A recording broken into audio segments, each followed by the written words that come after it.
नमस्कार दोस्तों, मैं लोकेश यादव स्वागत करता हूं आपका अपने YouTube चैनल VRB एजुकेशन पर। दोस्तों, अपने पिछली वाली वीडियो में पढ़ा था कि महात्मा गांधी का जीवन परिचय, उनका आंदोलन स्टार्ट करना, भारत में आंदोलन हुए उससे पहले इन्होंने आंदोलन किया था, दक्षिण अफ्रीका में आंदोलन किया।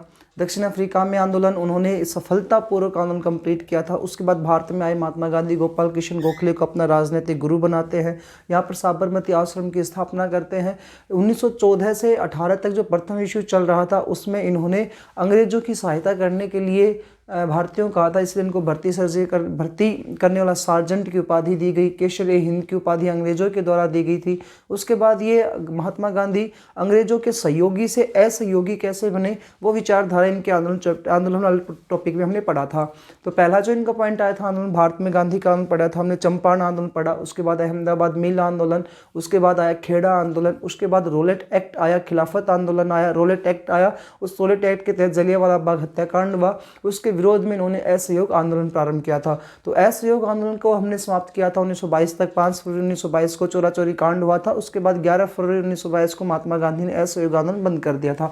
तो वहां तक एक पॉइंट कंप्लीट हो चुका था। 22 के बाद महात्मा गांधी ने एक आंदोलन स्टार्ट किया है, नया आंदोलन है महात्मा गांधी का। यदि आपने पीछे वाली वीडियो नहीं देखी है तो आप उसको जरूर देखिएगा, वहीं से आपका कंप्लीट रिकॉल होगा, वहीं से आपके प्रॉपर तरीके से नोट्स बनेंगे। तो गांधीवादी युग अपना चैप्टर चल रहा है और इस चैप्टर में अपनी दूसरी क्लास है महात्मा गांधी वाले चैप्टर में, तो सेकंड क्लास है।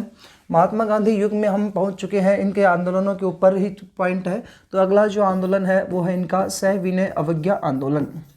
सविनय अवज्ञा आंदोलन, देखिएगा महात्मा गांधी के आंदोलनों का क्रम पेपर में आता है, तो क्रम से ही हम चल रहे हैं इनके आंदोलनों को। सविनय अवज्ञा आंदोलन कब स्टार्ट हुआ? 1930 में, 1931 में बंद हुआ, फिर दोबारा 1931 में बंद हुआ, 31 के बाद 1932 में उन्होंने पुनः प्रारंभ कर दिया।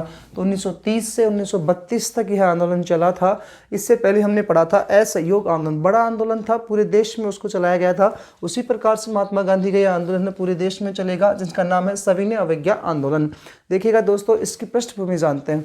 ये एक आंदोलन वह आंदोलन है जिसमें लाखों लोग शामिल होंगे। रीजन क्या था? उस समय महात्मा गांधी ये कहते हैं कि मैंने अंग्रेजों के समक्ष 11 मांगे प्रस्तुत की थी।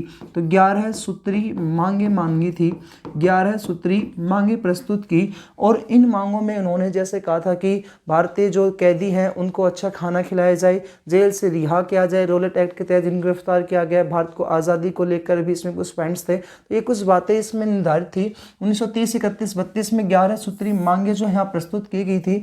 अब मैंने आपको बताया था कि भगत सिंह, राजगुरु, सुखदेव, वो वाली वीडियो हमने उग्रवादी युग टॉपिक में डाल रखी है, आप उसको जरूर देखिएगा। भगत सिंह, राजगुरु, सुखदेव जो थे, इनको भी जो फांसी दे रखी थी, उसकी सज़ा निर्धारित कर रखी थी। फांसी की सज़ा वो तारीख थी 24 मार्च 1931। तो उनकी जो सज़ा थी उससे पहले ही उनको जो फांसी से पहले ही यहाँ पर महात्मा गांधी के द्वारा एक आंदोलन चलाया जा रहा है, सविनय अवज्ञा आंदोलन। इस आंदोलन में गांधी जी ये कह रहे हैं कि मैंने 11 सूत्री मांगे मांगी है। तो एक क्रांतिकारी जो समूह था, उस क्रांतिकारी समूह ने महात्मा गांधी से ये कहा था कि आप जो मांगे मांग रहे हो ना, इन मांगों में भगत सिंह, राजगुरु, सुखदेव की फांसी की सज़ा को टालने की भी बात इस मांगों में करो। लेकिन महात्मा गांधी जो थे उन्होंने इस मांग को स्वीकार नहीं किया और बाद में अंग्रेज़ों से महात्मा गांधी ने ये 11 सूत्री मांगे मानी और अंग्रेज़ों ने इनकी एक भी मांग को स्वीकार नहीं किया। तब महात्मा गांधी ने ये कहा था कि मैंने अंग्रेज़ों के समक्ष घुटने टेक करके रोटी मांगी थी और इसके बदले में अंग्रेज़ों ने मुझे पत्थर दिए। इस कारण से मैं विनम्रता सहित, सविनय यानी क्या होता है? विनम्रता सहित अंग्रेज़ों की बात की अवज्ञा करता हूँ। अवज्ञा यानी बात को ना मानना, तो अवज्ञा करता हूँ, बात को नहीं मानेंगे हम लोग, नहीं मानना अवज्ञा, बात को मानना आज्ञा होती है और बात को ना मानना अवज्ञा। तो मैंने 11 सूत्री मांगी है, उनमें से अंग्रेज़ों ने मेरी एक भी मांग को स्वीकार नहीं किया, इसलिए मैं विनम्रता सहित, बिना हिंसा किए हुए अहिंसक रूप से सविनय अवज्ञा आंदोलन प्रारंभ करता हूँ। तो ये आंदोलन जो गांधी जी ने स्टार्ट किया था, इस आंदोलन के तहत एक कानून बना रखा था अंग्रेज़ों ने। वो कानून ये था कि भारतीय लोग जो होंगे वो नमक नहीं बना सकते। तो गांधी जी ने ये सोचा, अगर इन्होंने का जो कानून है मैं वो कानून तोड़ देता हूँ, तो विनम्रता सहित इस कानून को तोड़ूंगा बिना हिंसा किए हुए। तो इसी का आंदोलन के तहत एक यात्रा आती है, उस यात्रा का नाम आता है दांडी यात्रा। इसको अपन बोलते हैं दांडी मार्च, दांडी मार्च या दांडी यात्रा। देखिएगा, महात्मा गांधी ने अपने आश्रम जो बनाया था भारत में, उस आश्रम का नाम था साबरमती आश्रम। तो साबरमती आश्रम से महात्मा गांधी ने दांडी के लिए यात्रा प्रारंभ की। दांडी दोनों ही स्थान जो है वो गुजरात में है। तो शुरुआत कहाँ से कर रहे हैं महात्मा गांधी? साबरमती आश्रम से करेंगे और समाप्ति कहाँ पर करेंगे? तो दांडी में करेंगे। ये किस तारीख से स्टार्ट हुआ था? किस तारीख से स्टार्ट हुआ? तो 12 मार्च 1930 को महात्मा गांधी ने सविनय अवज्ञा आंदोलन के तहत दांडी यात्रा प्रारंभ की और समाप्त किस तारीख को हुई है? 6 अप्रैल 1930 को हुई है। 12 मार्च 1930 को इन्होंने साबरमती आश्रम से स्टार्टिंग कर दी है और ये दांडी कब पहुंच जाते हैं? 6 अप्रैल 1930 को यहाँ पहुंचे थे। जब प्रारंभ हुआ तो उस समय इनके साथ कितने सदस्य थे? तो प्रारंभ हुआ उस समय इनके साथ 78 सदस्य थे, लेकिन जब यह दांडी यात्रा समाप्त होती है तो उस समय यहाँ पर लाखों सदस्य शामिल हो जाते हैं और इनमें सर्वाधिक महिलाएं भी थी। प्रारंभ जब हुआ तो यह इसमें 78 सदस्य थे और लाखों महिलाएं इसमें शामिल थी। ये साबरमती से और दांडी की जो यात्रा इन्होंने प्रारंभ की थी, ये कुल कितने दिनों की यात्रा थी? तो कुल दिन कितने लगे थे इसमें? तो कुल दिनों की यात्रा थी 24 दिनों की। तो 24 दिनों में महात्मा गांधी ने ये पूरी की। ये कुल कितने किलोमीटर की यात्रा थी? तो ये 124 किलोमीटर की यात्रा थी। कई बार पेपर में वर्ग मील और पूछता है कितने वर्ग मील की यात्रा थी, तो 141 वर्ग मील की ये यात्रा थी। दांडी यात्रा साबरमती से स्टार्ट की, समाप्त कहाँ पर कर रहे हैं? तो दांडी पहुँच करके समाप्त कर रहे हैं। यहाँ दांडी पहुँचे और पहुँच करके महात्मा गांधी के अनुयायियों ने वहाँ नमक ना बनाने का जो कानून था वो तोड़ा और तोड़ते ही महात्मा गांधी को, इनको अनुयायियों को के ऊपर मार्शल लॉ लागू कर दिया गया, यानी कि कानून लागू कर दिया गया, मार्शल लॉ लागू कर दिया गया और महात्मा गांधी को जेल में डाल दिया गया। कौन सी जेल में डाला गया? इनको दिल्ली की जेल में डाला गया। ये भी अपने को याद रखना है, ये कंटिन्यू ही है दोस्तों। यदि आप इसको कंटिन्यू पढ़ोगे तो ही समझ में आएगा। हेडिंग होगा आपका दिल्ली पैक्ट या दिल्ली समझौता। अब ये जो दिल्ली समझौता हुआ था किस किस के बीच में हुआ था? तो ये महात्मा गांधी और लॉर्ड इरविन के बीच में हुआ था, इसलिए इसको बोलते हैं गांधी समझौता, गांधी इरविन समझौता, गांधी इरविन पैक्ट या दिल्ली पैक्ट। कौन सी जेल में हुआ था? दिल्ली पैक्ट में हुआ था। अब इनके तहत क्या समझौता हो रहा है, उससे पहले मैं आपको एक छोटा सा पॉइंट बताना चाहता हूँ। एक हेडिंग आती है गोलमेज सम्मेलन। गोलमेज सम्मेलन ब्रिटेन में उस समय प्रधानमंत्री होते थे, ब्रिटेन के प्रधानमंत्री थे रैमजे मैकडोनाल्ड। ब्रिटेन के प्रधानमंत्री थे रैमजे मैकडोनाल्ड। इन ब्रिटेन के प्रधानमंत्री रैमजे मैकडोनाल्ड ने गोलमेज सम्मेलन आयोजित करवाए थे ब्रिटेन में, लंदन में। तो यहाँ पर कितने गोलमेज सम्मेलन हो रहे थे? 3। इन तीनों गोलमेज सम्मेलनों के समय भारत में जो वाइसराय हैं, तो भारत के जो वाइसराय हैं उनका क्या नाम आ रहा है? भारत के वाइसराय जो थे, इन भारत का वाइसराय का नाम आ रहा है लॉर्ड इरविन। तो तीनों के समय वाइसराय कौन है? लॉर्ड इरविन है। तीनों के समय ब्रिटेन के प्रधानमंत्री कौन है? रैमजे मैकडोनाल्ड है। ये तीनों जो गोलमेज सम्मेलन हुए थे, इनका क्रम था 1930, 1931, 1932। तो ये 3 गोलमेज सम्मेलन चल रहे थे। तीनों गोलमेज सम्मेलनों का उद्देश्य ये था कि भारतीय लोग लंदन जाएंगे, गोलमेज सम्मेलनों में भाग लेंगे और वहाँ जा कर के अपनी अपनी बातें कहेंगे और वहाँ जा कर के अपने जो भी विचार हैं वो वहाँ पर प्रस्तुत करेंगे, किस प्रकार से इनका शोषण हो रहा है ये बातें वहाँ जाकर बताएंगे। ये गोलमेज सम्मेलनों का उद्देश्य था। तो अभी अपन ये पढ़ रहे हैं, गांधी के द्वारा 11 सूत्री मांगे प्रस्तुत की गई, एक नहीं मानी तो इन्होंने सविनय अवज्ञा आंदोलन प्रारंभ कर दिया। 1930 में आंदोलन प्रारंभ किया, इसी के तहत इन्होंने दांडी यात्रा प्रारंभ की। दांडी यात्रा जो थी साबरमती आश्रम से 78 अनुयायियों के साथ प्रारंभ हुई, दांडी पहुंचे, लाखों लोग इसमें शामिल हो गए। 12 मार्च 1930 को स्टार्ट हुआ था, 6 अप्रैल 1930 को कंप्लीट हुआ था। कुल कितने दिनों की यात्रा? 24 दिनों की। कुल कितने किलोमीटर की यात्रा? 124। और कितने वर्ग मील की यात्रा थी? 141 वर्ग मील की यात्रा थी। ये सब हुआ, उसी समय इनको दिल्ली की जेल में डाल दिया गया और दिल्ली की जेल में इनसे मिलने के लिए उस समय भारत के वायसराय आए लॉर्ड इरविन, और लॉर्ड इरविन ने आकर के इनसे ये कहा कि आप सेकंड गोलमेज सम्मेलन में भाग लें, आप दूसरे गोलमेज सम्मेलन में भाग लेने के लिए लंदन जाएं और वहां जाकर के आप अपने विचार रखें। तो गांधी जो थे वो इस बात से सहमति हो जाते हैं और गांधी ने ये कहा कि मैं कांग्रेस का नेता बन करके, तो कांग्रेस का प्रतिनिधित्व बन करके वहां पहुंचूंगा। इसलिए क्वेश्चन पूछता है महात्मा गांधी ने या कांग्रेस ने कौन से गोलमेज सम्मेलन में भाग लिया था? तो दूसरे सम्मेलन में भाग लिया था महात्मा गांधी ने। इसी के तहत, इसी समझौते के तहत लॉर्ड इरविन के कहने पर महात्मा गांधी जो थे वो लंदन पहुंचे और इन्होंने जो सविनय अवज्ञा आंदोलन प्रारंभ कर रखा था 1931 में इसको क्या कर दिया? समाप्त कर दिया। अब महात्मा गांधी जब वहाँ पहुँचे, अपने विचारों को वहाँ रखते हैं, तो वहाँ पर जो लोग बैठे हुए थे उन लोगों ने इनका मजाक उड़ाना स्टार्ट कर दिया। जैसे विंस्टन चर्चिल नाम का जो वहाँ पर व्यक्ति था, अधिकारी था, उसने कहा कि आप तो देशद्रोही फकीर हो। इनका अपमान करने के लिए कहा कि आप देशद्रोही फकीर हो। फ्रैंक्स मोरिस नाम के एक अंग्रेज अधिकारी था, उसने कहा कि आप अर्धनग्न फकीर हो। तो इनका वहाँ पर अपमान किया गया। अल्बर्ट आइंस्टाइन ने कहा है इनके बारे में, ये बिना हाड़ मांस का एक छोटा सा पुतला है और लाठी लेकर के चलता है, अर्धनग्न फकीर है, धोती बांध कर रखता है। तो इनका वहाँ पर बुरी मात्रा में, अत्यधिक मात्रा में इनका अपमान किया गया। इस वजह से गांधी भारत वापस आए और वापस आकर के इन्होंने सविनय अवज्ञा आंदोलन 1932 में पुनः प्रारंभ कर दिया। जैसे ही इन्होंने दोबारा से प्रारंभ किया, इनको फिर जेल में डाल दिया गया और अब की बार कौन से जेल में डाला गया? यरवदा की जेल में। यरवदा की जेल कहाँ पर है? पुणे की जेल में। इसको बोलते हैं यरवदा पैक्ट, पुणे पैक्ट। और ये जो समझौता जो हुआ था किस किस के बीच में हुआ था? तो महात्मा गांधी उस समय जेल में थे और ये इनका जो साथ समझौता जो हो रहा है वो भीमराव अंबेडकर के साथ हो रहा है। तो गांधी अंबेडकर समझौता जो हुआ वो यरवदा की जेल में हुआ।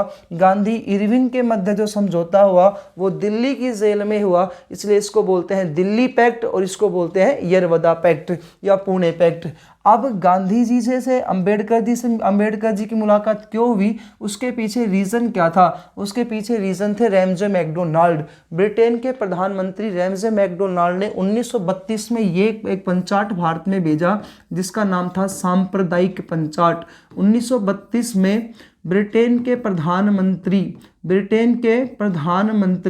रैमजे मैकडोनाल्ड ने एक सांप्रदायिक पंचाट भारत में भेजा है। और ये जो सांप्रदायिक पंचाट भारत में आया था, इसने कहा कि SC और ST के जो दलित वर्ग के जो लोग हैं ये अछूत हैं, ये छूने योग्य नहीं है, इसलिए इनको अलग रखा जाएगा।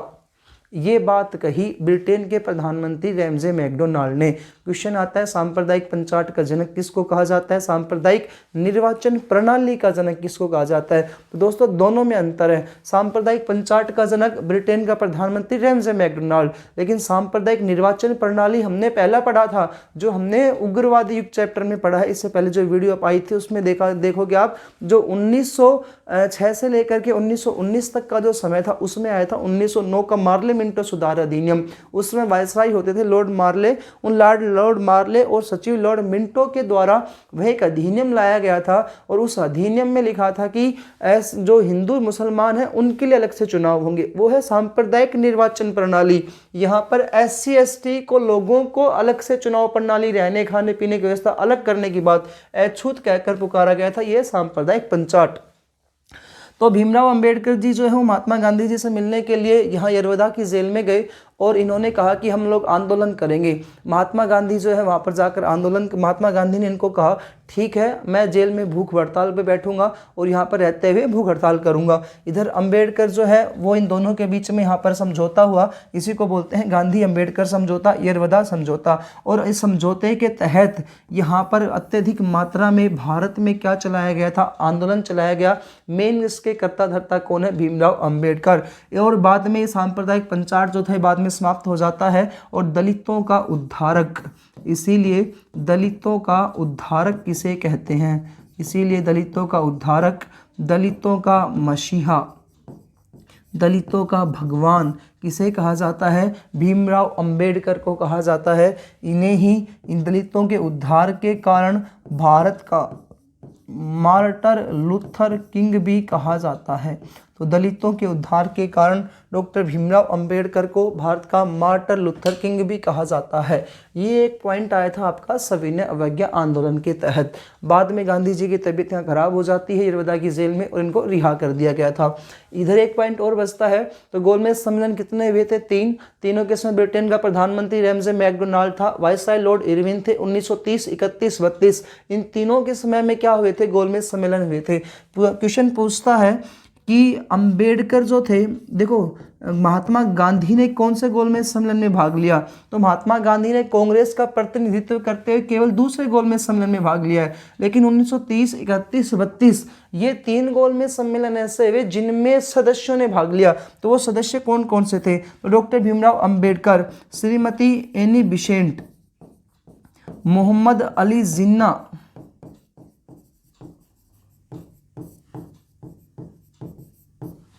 मोहम्मद अली जिन्ना, मदन मोहन मालवीय,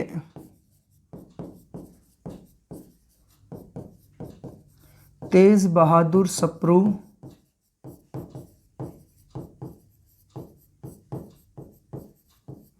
और एक थे राजस्थान के, यहाँ पर गंगानगर जो जिला है, गंगानगर हनुमानगढ़ जिले जो थे, यहाँ के राजा थे जिनका नाम था गंगा सिंह।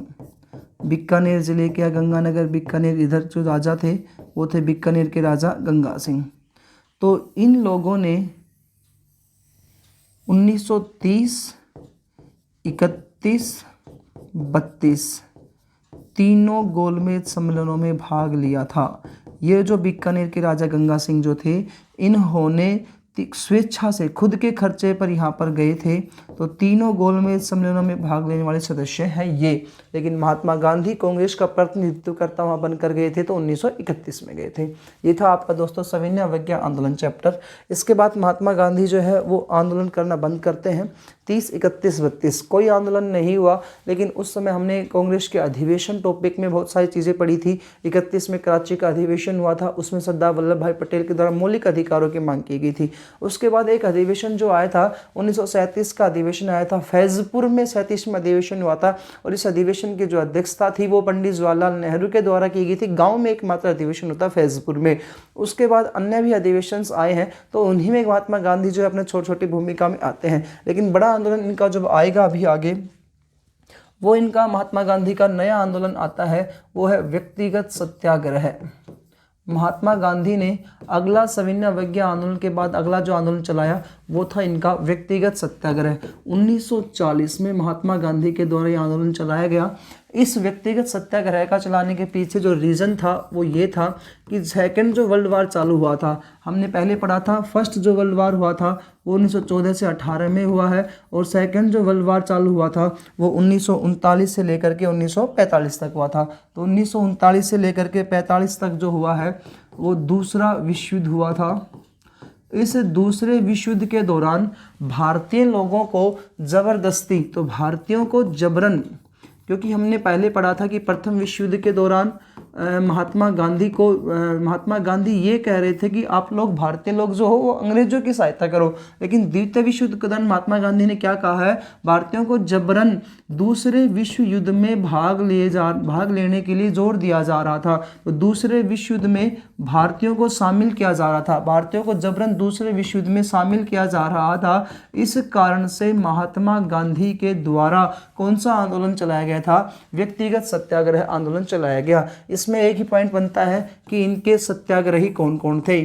तो इनके जो सत्याग्रही थे, पहले सत्याग्रही इनके बने थे विनोबा भावे। तो व्यक्तिगत सत्याग्रही तो पहले कौन थे? विनोबा भावे थे। दूसरे थे पंडित जवाहरलाल नेहरू और तीसरे इसमें आते हैं ब्रह्मदत्त। तो ये इनके 3 व्यक्तिगत सत्याग्रही बने थे।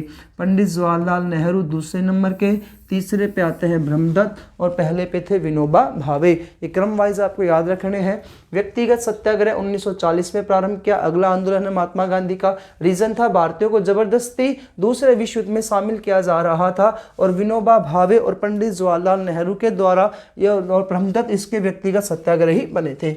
उसके बाद अगला पॉइंट इन्होंने आंदोलन किया महात्मा गांधी ने, भारत छोड़ो आंदोलन। लेकिन उससे पहले मैं आपको एक पॉइंट और बताना चाहता हूँ। यहाँ पर क्या हुआ, महात्मा गांधी ने जब व्यक्तिगत सत्याग्रह आंदोलन जब चलाया था उस समय इनको पकड़कर जेल में डाल दिया गया और बाद में ये आंदोलन जो था ये समाप्त हो जाता है। लेकिन उसके बाद अगला पॉइंट ये आता है कि अंग्रेज़ों के द्वारा भारतीयों को मनाने के लिए कि दूसरा विश्व युद्ध जो चल रहा है इसमें आप लोग हमारी सहायता करें, इसलिए इन्होंने अंग्रेज़ों के द्वारा भारतीयों को मनाने के लिए प्रस्ताव भारत में भेजना स्टार्ट किया। जैसे पहला एक प्रस्ताव आएगा वो अब पॉलिटी में पढ़ेंगे। पहला एक प्रस्ताव आता है अगस्त प्रस्ताव। तो ये अगस्त प्रस्ताव अगस्त में आया था। फिर आया क्रिप्स मिशन, फिर आएगा कैबिनेट मिशन। तो ये वो समय है कि अंग्रेज जो थे वो भारतीयों को दूसरे विश्व युद्ध में शामिल होने के लिए एक तरीके से लालच दे रहे थे कि हम लोग शायद आपको आज़ाद कर सकते हैं। इधर इनकी ये प्लानिंग थी भारतीयों को दूसरे विश्व युद्ध में शामिल करने के लिए। दूसरा, ये जो प्रस्ताव जिन्होंने भेजे थे इनकी डेट कई बार पेपर में आती है। तो 8 अगस्त 1940 को अगस्त प्रस्ताव भारत में आया। 22 मार्च 1942 को क्रिप्स मिशन भारत में आया। 24 मार्च 1946 को कैबिनेट मिशन भारत में आया। तो ये जो मिशन जो भारत में आए हैं, इन मिशनों का उद्देश्य ये था, इन प्रस्तावों का उद्देश्य ये था कि भारतीय लोग हम लोगों की सहायता करें दूसरे विश्व युद्ध के दौरान। इसमें अनेकों बातें आएंगी, ये सारी चीज़ें हम पॉलिटिकल चैप्टर में पढ़ेंगे। अगस्त प्रस्ताव में भारतीयों को आज़ादी के प्रमाण नहीं थे। अटलांटिक महासागर जो है वहाँ पर अमेरिका के राष्ट्रपति और यहाँ ब्रिटेन के प्रधानमंत्री विंस्टन चर्चिल के द्वारा एक बात कही। विंस्टन चर्चिल के द्वारा ये कहा गया था कि हम लोग अन्य राज्यों अन्य देशों को आज़ाद कर सकते हैं लेकिन भारत को कभी स्वतंत्र नहीं करेंगे। तो ये आज़ादी के प्रमाण नहीं था, इस वजह से रद्द हो जाता है। क्रिप्स मिशन बोला कि भारत को आज़ाद ना करके भारत की जो 565 देशी रियासतें हैं उन रियासतों को आज़ाद करेंगे। और कैबिनेट मिशन जो आएगा 1946 में संविधान की मांग को पूर्ण रूप से स्वीकार कर लेगा। तो संविधान की मांग को स्वीकार करने के लिए या दूसरे विश्व युद्ध में भारतीयों को शामिल करने के लिए 3 प्रकार के लालच भी भारत में भेजे गए थे। और महात्मा गांधी ने पहले 1922 में कह दिया था कि भारत का संविधान भारत के लोगों की इच्छा अनुसार बनेगा। और जब क्रिप्स मिशन भारत में आता है तो इसको पोस्ट डेटेड चेक के नाम से कहते हैं। व्यक्तिगत सत्याग्रह के बाद महात्मा गांधी का जो अगला आंदोलन और लास्ट जो आंदोलन आता है वो आंदोलन है महात्मा गांधी जी का, और वो है भारत छोड़ो आंदोलन। भारत छोड़ो आंदोलन महात्मा गांधी के आंदोलन का लास्ट जो आंदोलन है वो है भारत छोड़ो आंदोलन।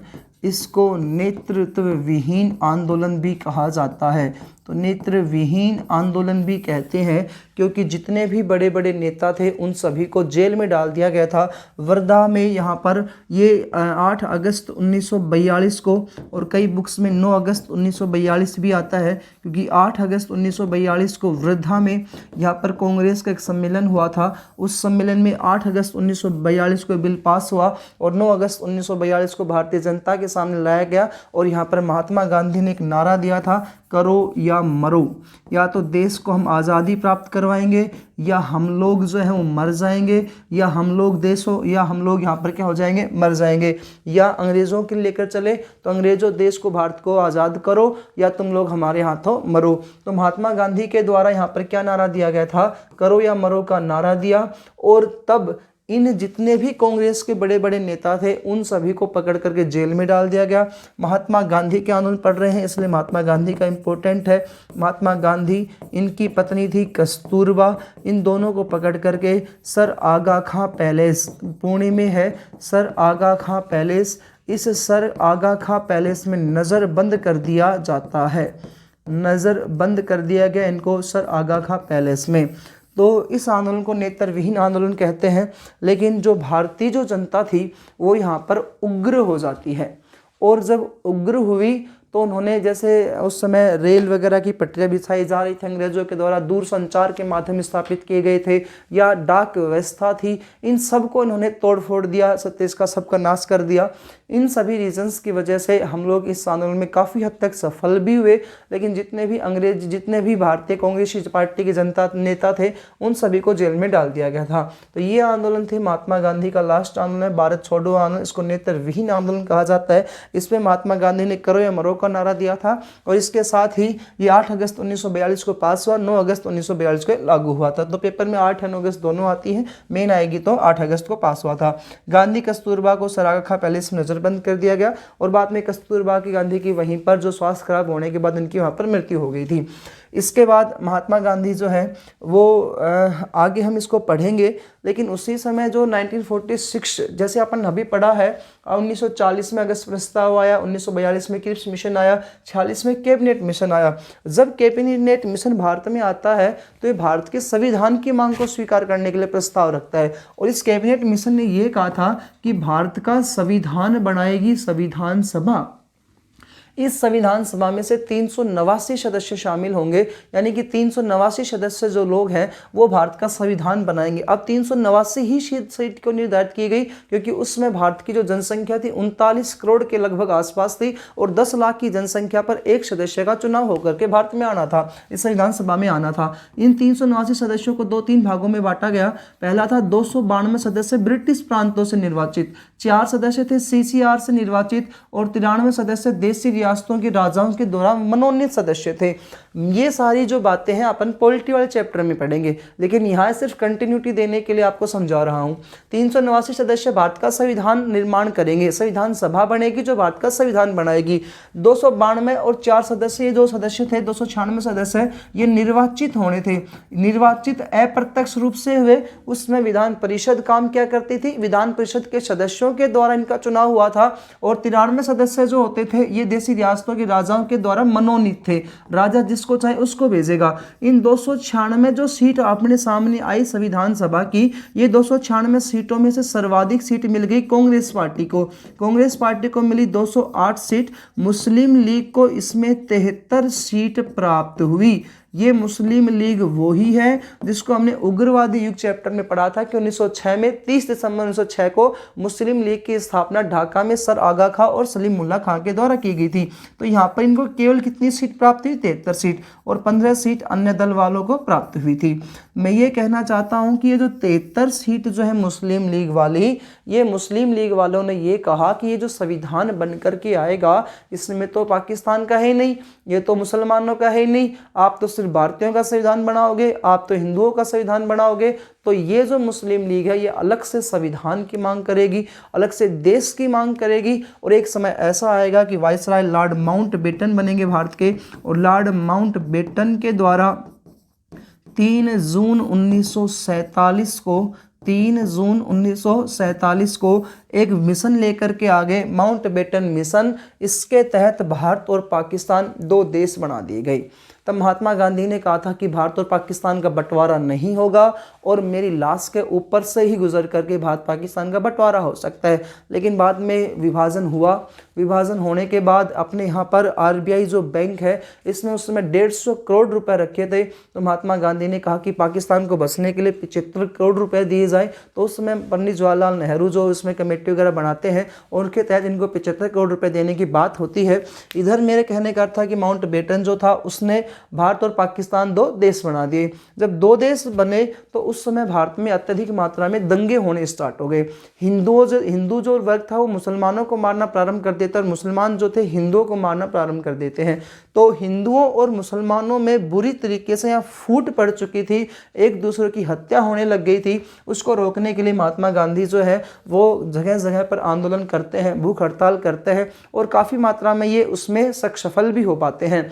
फिर क्या हुआ, ये विभाजन होने के बाद की बात है। महात्मा गांधी जब प्रार्थना सभा करते थे, हर दिल्ली में प्रार्थना सभा क्या करते थे, तो 30 जनवरी 1948 का वो दिन, वो संध्या शाम 5 बजे का समय, 5 बजे महात्मा गांधी दिल्ली जाते थे। बिरला हाउस जो है वो वहाँ पर दिल्ली में है, तो बिरला हाउस में दिल्ली में तो प्रार्थना सभा होती थी यहाँ पर। तो दिल्ली के बिरला हाउस में प्रार्थना सभा होती करते थे महात्मा गांधी डेली वहाँ जा कर के। और वहाँ जब ये प्रार्थना सभा, उनका टाइमिंग था 5 बजे का, और 5:15 बजे के आसपास जब प्रार्थना सभा में आए तो नाथूराम गोडसे के द्वारा इनके शरीर पर गोली मार करके इनकी हत्या कर दी गई थी। 30 जनवरी 1948 का वह दिन था और इनको वहाँ पर इनकी हत्या कर दी जाती है। इस प्रकार से एक गांधीवादी युग चैप्टर कंप्लीट होता है। 30 जनवरी 1948 को नाथूराम गोडसे महाराष्ट्र के थे। ये पहले महात्मा गांधी के ही अनुयायी के रूप में कार्य क्या करते थे और बाद में यही उनके विरोधी हो जाते हैं और इनकी हत्या कर देते हैं। नाथूराम गोडसे के द्वारा 30 जनवरी 1948 को इनकी हत्या कर दी गई। इसलिए 30 जनवरी को कौन सा दिवस मनाया जाता है? शहीद दिवस के रूप में मनाया जाता है। पेपर में कन्फ्यूज़न होता है बच्चों को। शहीद दिवस वो लोग 23 मार्च करके आते हैं, लेकिन शहीद दिवस 30 जनवरी है, महात्मा गांधी की मृत्यु का दिन। और उनका जो है वो शहीद भगत सिंह जी का वो अपन मनाते हैं शहीदी दिवस। 23 मार्च को शहीदी दिवस है, ये 30 जनवरी का आता है शहीद दिवस। तो एक चैप्टर था महात्मा गांधी का, गांधीवादी युग चैप्टर में से ही इनके प्रमुख आंदोलन। पहले पॉइंट हमने पढ़ा इनका जीवन परिचय। साउथहैम्पटन इंग्लैंड गए, पत्नी का नाम, बच्चों का नाम। उसके बाद इंग्लैंड गए, तो इंग्लैंड में जाने के बाद ये बैरिस्टर की डिग्री लेकर के आए। फिर दक्षिण अफ्रीका गए, रंग भेद नीति का विरोध किया। हिंद स्वराज नामक पुस्तक लिखते हैं दक्षिण अफ्रीका, इंग्लैंड से दक्षिण अफ्रीका आते समय। उसके बाद भारत लौटे, दक्षिण अफ्रीका में विजय होकर भारत लौटे। भारत में आकर इन्होंने महत्वपूर्ण आंदोलन किए और आंदोलनों की वजह से हम लोग कुछ हद तक सफलता प्राप्त करने में सहायता प्राप्त करते हैं। और 30 जनवरी 1948 को इनकी क्या कर दी जाती है? हत्या। इसी गांधीवादी युग चैप्टर में ही महात्मा गांधी के कुछ समाचार पत्रिकाएं या इनके पुस्तकें थी जो वेरी वेरी इंपॉर्टेंट है, पेपर में आते रहते हैं। तो महात्मा गांधी के समाचार पत्रिकाएं,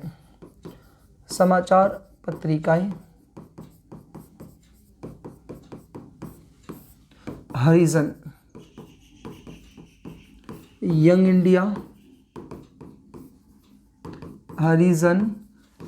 इंडिया, इंडियन ओपिनियन। तो आप ये ध्यान रखिएगा, इनके समाचार पत्रों के बारे में पेपर्स में अनेकों बार आते हैं ये पुस्तकें। सत्य के साथ मेरे प्रयोग,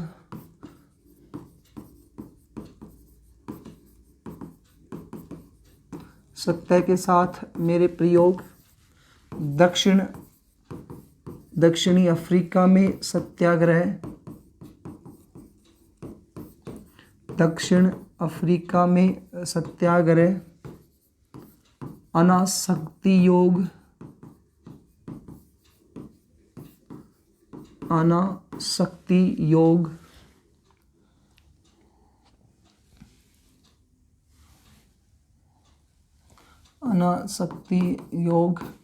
ये पुस्तकें हैं जो कई बार पेपर में आती रहती हैं। India of my dream,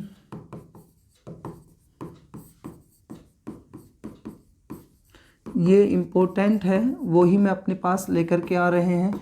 India of my dream, तो ये मेरे सपनों का जो भारत है वो। Indian home rule, the words of Gandhi, Indian home rule, ये इम्पोर्टेंट है दोस्तों। इंडियन होम रूल ये एक आंदोलन भी था, इंडियन होम रूल। और द वर्ड्स ऑफ गांधी, इसको हम अभी आगे करते हैं। The words of Gandhi, the words of Gandhi, ये होम रूल लीग आंदोलन था जो महात्मा गांधी का आंदोलन ना होकर के और एनी बेसेंट और बाल गंगाधर तिलक का था। और ये कुछ इनकी किताबें हैं। एक है सत्य महावर्त, एक और कर लेते हैं सत्य महावर्त। तो ये महात्मा गांधी की किताबें थी, सत्य महावर्त इनकी किताबें हैं। इनके समाचार पत्रिकाएं हैं जो पेपर्स में आते रहते हैं। गांधी जी के उपनाम, इनको राष्ट्रपिता कहकर किसने संबोधित किया था? तो राष्ट्रपिता इनको कहा था सुभाष चंद्र बोस ने। सुभाष चंद्र बोस ने बर्लिन में, जर्मनी में रेडियो से इनको राष्ट्रपिता कहकर के संबोधित किया था। इंपॉर्टेंट पॉइंट है। बापू, इनको बापू पंडित जवाहरलाल नेहरू कहते थे।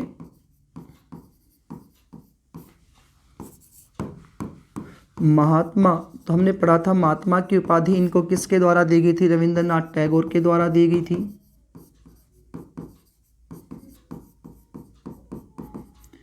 एक थे खान अब्दुल गफ्फार खान, जिन्हें सीमांत गांधी के नाम से जाना जाता है। इन्होंने इनको मलंग बाबा कह करके संबोधित किया था, मलंग बाबा। तो खान अब्दुल गफ्फार खान, इन खान अब्दुल गफ्फार खान का सबसे इम्पोर्टेंट पॉइंट ये है कि इन्हें सीमांत गांधी कहा जाता है। सीमांत गांधी के नाम से किन्हें जाना जाता है? तो अब्दुल गफ्फार खान को सीमांत गांधी कहा जाता है। इन्होंने जो उत्तरी पश्चिमी जो क्षेत्र था यहाँ पर सविनय अवज्ञा आंदोलन चलाया था, उसी सविनय अवज्ञा आंदोलन का इन्होंने नाम दिया लाल कुर्ती आंदोलन। तो लाल कुर्ती आंदोलन किसने चलाया था? लाल कुर्ती आंदोलन चलाने वाले थे खान अब्दुल गफ्फार खान। इन्हें सीमांत गांधी के नाम से भी जाना जाता है। जैसे महात्मा गांधी ने कई बार जेल की यात्रा की, तो इन्होंने भी कई बार जेल की यात्रा की थी। इसके अलावा हम बात करते हैं तो कुछ इंग्लिश जादूगर इनको कहा था। बांग्लादेश के संस्थापक थे शेख मुजीब उर रहमान के द्वारा इनको जादूगर कहा गया। जादूगर शेख मुजीब उर रहमान, शेख मुजीब उर रहमान के द्वारा, जो बांग्लादेश वर्तमान में है, यहाँ के एक स्थानीय नेता थे और इन्हें ही बांग्लादेश का कहा जाता है संस्थापक। तो इनके द्वारा इनको कहा गया था जादूगर। इसके अलावा कुछ इनके अंग्रेज़ों ने नाम रखे थे, जैसे अभी हमने पढ़ा था देशद्रोही फ़कीर, देशद्रोही फ़कीर, अर्धनग्न फ़कीर, अर्धनग्न फ़कीर। जब ये दूसरे गोलमेज सम्मेलन में भाग लेने के लिए जब लंदन गए थे, तो उस समय इनका नाम देशद्रोही फ़कीर और अर्धनग्न फ़कीर कहा गया था। देशद्रोही फ़कीर कहा था विंस्टन चर्चिल ने, और इनको अर्धनग्न जो फ़कीर कहा गया था फ्रैंक्स मोरिस ने कहा था। तो ये इनके उपनाम है, इम्पोर्टेंट टॉपिक है ये। इनके समाचार पत्रिकाएं, इनकी पुस्तकें और इनके उपनाम पॉइंट है। दोस्तों एक पॉइंट और देखते हैं अपन यहाँ पर, ये है होम रूल। ये इंडियन होम रूल इनकी किताब थी। ऐसे एक आंदोलन चलाया गया था भारत में, उसका नाम था इंडिया होम रूल लीग आंदोलन। एक नाम और देखते हैं यहाँ पे, एक लास्ट नाम बच गया, one man boundary of force, one man boundary of force. तो ये नाम दिया था इनको वाइसराय लॉर्ड माउंटबेटन के द्वारा। होम रूल लीग आंदोलन को और देखते हैं एक बार। होम रूल लीग आंदोलन, इसका अर्थ ये होता है कि स्वशासन, होम रूल, अपने घर का शासन। होम रूल लीग आंदोलन बाल गंगाधर तिलक के द्वारा और श्रीमती एनी बेसेंट के द्वारा प्रारंभ किया गया था। बाल गंगाधर तिलक के द्वारा और श्रीमती एनी बेसेंट के द्वारा 1916 में आंदोलन प्रारंभ किया गया था। इन्होंने महाराष्ट्र में आंदोलन प्रारंभ किया था और इन्होंने मद्रास में आंदोलन प्रारंभ किया।